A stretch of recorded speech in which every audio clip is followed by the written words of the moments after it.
પાકિસ્તાન પર ભારતની ઓપરેશન સિંદૂર અંતર્ગત મિસાઇલ સ્ટ્રાઇક કરી પહેલગામ હુમલાનો બદલો લેવામાં આવ્યો, જેને લઈ વીટીવી ન્યૂઝની ટીમે બોટાદના એવા લોકો સુધી પહોંચી કે જેમણે યુદ્ધની પરિસ્થિતિમાં સમય કાઢ્યો હોય। 1971ની એ વાત કે જ્યારે ભારત અને પાકિસ્તાન વચ્ચે કારગિલ યુદ્ધ થયું હતું અને આ યુદ્ધના સમયના સાક્ષીઓ વચ્ચે વીટીવી ન્યૂઝે વાતચીત કરી। તેમણે જણાવ્યું કે યુદ્ધના સમયે અમે ઘણા નાના હતા ત્યારે તંગદિલી ભર્યો માહોલ હતો। પણ એ જે વાતાવરણ થયું ત્યારે ઘોડાગાડીમાં માઇક ફેરવવામાં આવતો અને લોકોને ચેતવણી આપવામાં આવતી કે ભાઈ આ રીતે યુદ્ધ હાલે છે, એટલે સાંજે ઘરમાં લાઇટ હોય તો બંધ રાખવી, સ્ટ્રીટ લાઇટ બંધ રહેતી, એટલે એમ રાજ્ય કોઈ બહાર નહોતું નીકળતું। બાકી કોઈ માહોલ બીકનો માહોલ હોય, કોઈ ડર હોય એવું કઈ નહોતું, કારણ કે દરેકને હતું।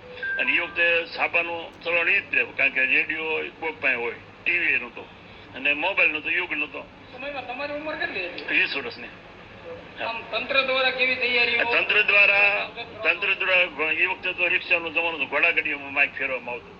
આટલો બધો માહોલ નહોતો, કારણ કે અત્યારે જે ઉત્સાહ છે ને એ આતંકવાદીઓ આપણને હેરાન કરે છે, એટલે પબ્લિકમાં એક ઉત્સાહ હોય કે આને મટાડે થારું। એ વખતે બહુ, અને અમને ઉંમર નાની એટલે પહેલી વહેલીથી ખબર પડી કે ભાઈ આ યુદ્ધ છે, કે ભાઈ શું કામ પાકિસ્તાન હારે છે એટલી ખબર હતી। રાત્રે એ વખતે હું તમને વાત કરું, હું ગામડામાં રહેતો તો ગામડામાં લાઇટ નહોતી। ગામડામાં બધી લાઇટો આવી 1979, 80, 81, 82 પછી આવી।